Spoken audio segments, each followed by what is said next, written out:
전태일 50주기에 전태일 평전 개정판을 내며 2020년은 전태일이 세상을 떠난 지 50년이 되는 해입니다.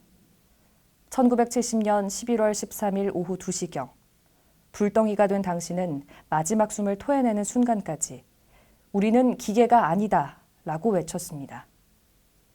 정녕 사람이라면 두 손을 모으고 고개를 숙여야 할 의로운 분신의 항거 앞에서 우리는 그저 아득하기만 합니다. 어떻게 하면 그의 넋을 어루만지고 그의 길을 따를 수 있을까요? 군사 독재 정권이 국민의 입에 재갈을 물리던 시절 조영래가 답했습니다. 그는 당시 쫓기는 신세였습니다. 시시각각 좁혀오는 포위망, 피를 말리는 일상. 수배자 조영래는 골방에 웅크리지 않고 평화시장으로 나가 필사적으로 전태일의 흔적을 모읍니다. 대학생 친구가 하나 있다면 배움의 길에서 밀려난 노동자의 처연한 독백이 양심적 지식인의 가슴을 때렸기 때문입니다. 이소선 어머니와 전태일의 친구들을 만나고 일기와 수기를 찾았습니다. 전태일이 남긴 육필 한자 한자에 눈을 고정하고 되새겼을 터입니다. 그리고 발견합니다. 이름을 날리는 학자들이 외면했던 배운 자들의 말장난으로는 결코 밝힐 수 없는 삶의 진실이 거기에 담겨 있다는 사실을. 그리고 깨닫습니다. 전태일의 선택은 절망의 끝이 아니라 희망의 시작이라는 진실을. 1976년 여름에 완성된 원고, 훗날 전태일 평전으로 독자와 만나게 될 그 원고는 여러 해 동안 책으로 나오지 못했습니다. 그저 필사본으로 혹은 복사본으로 몇몇 사람의 손에서 손으로 전해졌을 뿐입니다. 조영래는 이렇게 썼습니다. 모든 것을 빼앗기고 모든 것으로부터 거부당하고 밀려난 소외된 인간의 아픔을, 그 시대의 모순을 이렇듯 정확하게, 생생하게, 절실하게 지적한 표현을 우리는 알지 못한다. 그런 전태일의 이야기가 세상에 나오도록 정부 당국이 가만히 보고만 있었겠습니까? 1980년 5월 광주의 영령들이 출판인들을 다그쳤습니다. 그들은 판매 금지나 등록 취소 따위의 탄압에 굴하지 않고 용기를 냈습니다. 수많은 양서들이 쏟아져 나왔고 마침내 1983년 6월 20일 전태일 평전 초판이 어느 청년 노동자의 삶과 죽음이라는 제목으로 출간됐습니다.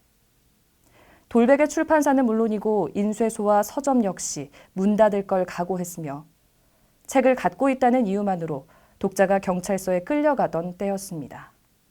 저자의 이름도 숨겨야 했습니다. 하지만 역사의 물결은 거스를 수 없는 법입니다. 출판사에는 밤새워 눈물 흘리며 읽었다는 독자들의 편지와 전화가 끊이지 않았다고 합니다. 캠퍼스에는 전태일 평전을 읽고 토론하는 모임이 셀 수 없이 열렸고 야학에서는 전태일 수업이 진행됐습니다.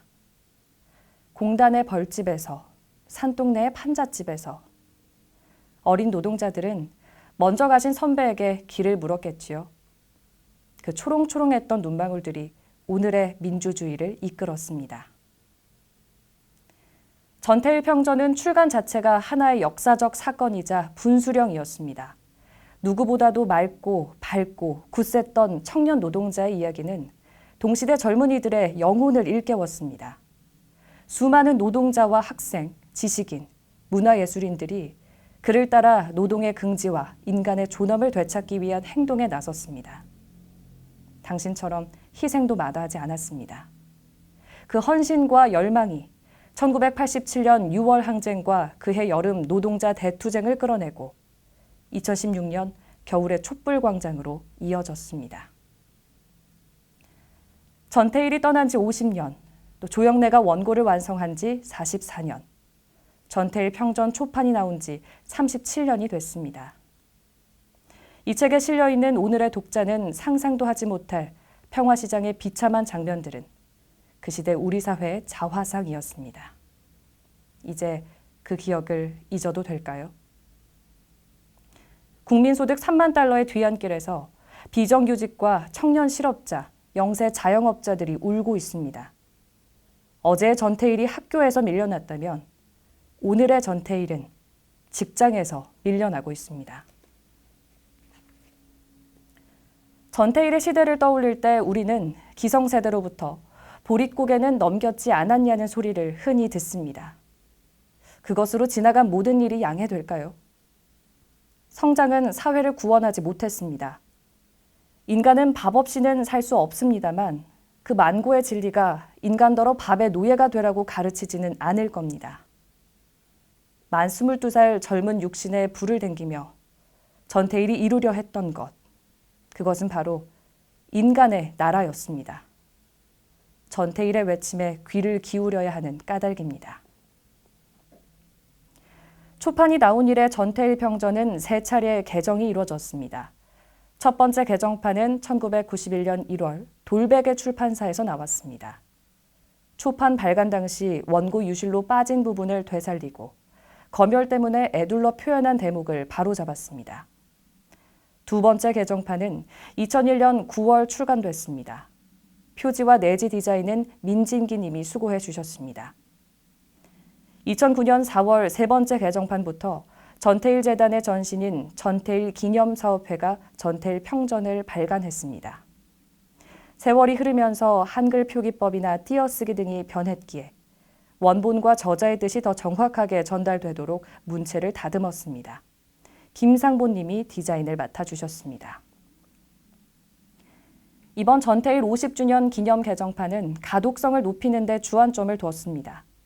본문은 2009년 세 번째 개정판을 따랐으며 전태일의 일기와 수기를 별색으로 처리했고 요즘에는 거의 쓰이지 않는 단어나 젊은 세대에게 생소한 사건에는 줄을 달았습니다. 아울러 전태일이 걸어간 삶의 맥락을 더 넓게 이해할 수 있도록 연표의 역사적 배경이 되는 사건과 사후 이소선 어머니와 동료들의 활동과 관련한 사항들을 보강했습니다. 50주년 기념 개정판 출간 자문위원회 위원님들이 큰 도움을 주셨습니다. 디자인은 오필민 님이 힘을 써주셨습니다. 이 지면을 빌어 조영래 변호사님께 두 손 모아 감사의 말씀을 올립니다. 전태일 50주년 기념 개정판을 낼 수 있도록 허락해 주신 조영래 변호사님의 부인 이옥경님 고맙습니다.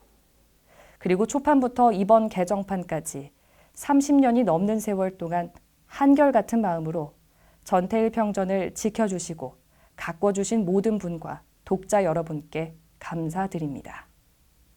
2020년 9월 전태일 재단